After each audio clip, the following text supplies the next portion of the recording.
চিলাপথাৰ আঞ্চলিক ছাত্ৰ সন্থাই নিত্য ব্যৱহাৰ্য সামগ্ৰীৰ মূল্যবৃদ্ধিৰ বাবে যোগান বিভাগ আৰু বিজেপি নেতৃত্বাধীন চৰকাৰখনৰ বিৰুদ্ধে প্ৰতিবাদ সাব্যস্ত কৰি পৰিৱেশ উত্তাল কৰি তোলে।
পাইকাৰী বজাৰত এটা মূল্য নিৰ্ধাৰণ কৰি দিছে, কিন্তু তাৰ পৰিপ্ৰেক্ষিতত কিন্তু আমাৰ এই যিবোৰ খুচুৰা মাৰ্কেট আছে, খুচুৰা বজাৰ আছে, সেই খুচুৰা বজাৰত কিন্তু জনগণক ৰাম টাঙোন ঘূৰাইছে ব্যৱসায়ীসকলে, বণিক গোষ্ঠীসকলে ৰাম টাঙোন ঘূৰাইছে।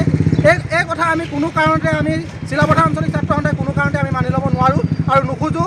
আৰু অতি শীঘ্ৰেই যিবোৰ আমাৰ নিত্য ব্যৱহৃত যিবোৰ দ্ৰব্য সামগ্ৰী আছে অতি শীঘ্ৰেই মূল্য বৃদ্ধি ৰোধ কৰক, অন্যথা কিন্তু আমি যিবোৰ আজি এই দ্ৰব্য সামগ্ৰী লৈ আমি প্ৰতিবাদ কৰিছোঁ, ইয়াৰ পিছত কিন্তু মূল্য বৃদ্ধি ৰোধ কৰিব নোৱাৰে অসম চৰকাৰ আৰু কেন্দ্ৰীয় চৰকাৰ সকলোকে আমি আগত ৰাখি তেওঁলোকক আমি সকীয়াই দিব বিচাৰিছোঁ। চিলাপথাৰৰ পৰাই ইয়াতকৈ কিন্তু জংগী প্ৰতিবাদৰ তেওঁলোকে সন্মুখীন হ'ব লাগিব।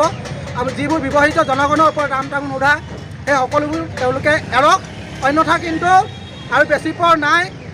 তেওঁলোকৰ যিটো গাদী, তেওঁলোকৰ যিটো অহংকাৰ দৰ্পচূৰ্ণ হ'বলৈ আৰু বেছি পৰ নাই।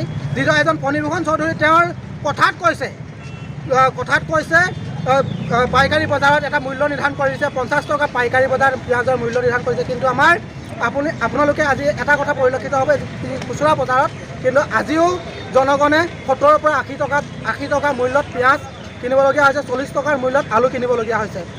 এই দুখীয়া শ্ৰেণী আৰু এই জনগণক ৰাম টাঙোন সোধোৱা যিখন চৰকাৰ, এই চৰকাৰখনৰ মইমতালি যিবোৰ বণিক গোষ্ঠীৰ লগত হোৱা তেওঁলোকৰ কথা বতৰা এই সকলোবোৰ শেষ কৰক, অন্যথা কিন্তু আমি প্ৰতিবাদ কৰিবলৈ বাধ্য হ'ম।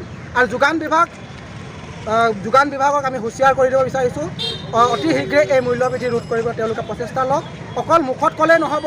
যোৱাকালি অসম চৰকাৰৰ এজন বিধায়কে কৈছে যে গাঁৱলীয়া মানুহে পিঁয়াজ আলু নাখায়, যেতিয়া আমি মাংস খাওঁ তেতিয়াহে পিঁয়াজ আলুৰ ব্যৱহাৰ্য হয়। এজন জনপ্ৰতিনিধিৰ তেনেকুৱা এটা কুৰূপ মন্তব্য, তেনেকুৱা বিৰূপ এটা মন্তব্য জনগণৰ প্ৰতি, সেইবোৰ যাতে চোৱা চিতা কৰি কি ধৰণৰ মন্তব্য ৰাখিলে জনগণৰ ওপৰত প্ৰভাৱ বিস্তাৰ কৰিব পাৰিব, তেনেকুৱা ধৰণৰ মন্তব্য ৰাখক। তেনেকুৱা ধৰণৰ বিৰূপ মন্তব্য ৰাখি জনগণক ভুল পথে পৰিচালিত কৰিব আমি কোনো কাৰণে চিলাপথাৰ আঞ্চলিক ছাত্ৰ সন্থাই সহ্য নকৰোঁ। আৰু অনাগত দিনত কোনো কাৰণে সহ্য নকৰোঁ।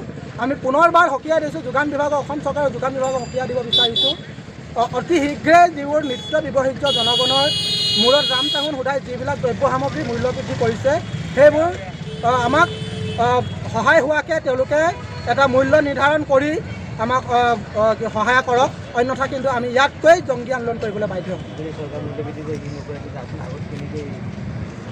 হ'ম। চৰকাৰক আমি সকীয়াই দিব বিচাৰিছোঁ, চিলাপথাৰৰ পৰাই সকীয়াই দিব বিচাৰিছোঁ, যিবোৰ দিনে দিনে তৈলজাত সামগ্ৰী হওক বা নিত্য ব্যৱহৃত আলু পিঁয়াজৰ পৰা আদি কৰি যিবোৰ দ্ৰব্য সামগ্ৰী মূল্যবৃদ্ধি হৈছে, তেওঁলোকে বণিক গোষ্ঠীৰ লগত আলোচনা কৰি যিবোৰ মূল্যবৃদ্ধি কৰিছে, জনগণক ৰাম টাঙোন সোধাইছে, জনগণৰ মাথাত এটা ৰাম টাঙোন সোধাইছে, সেই সকলোবোৰ দ্ৰব্য সামগ্ৰীৰ মূল্যবৃদ্ধি এটা নিৰ্ধাৰণ কৰক।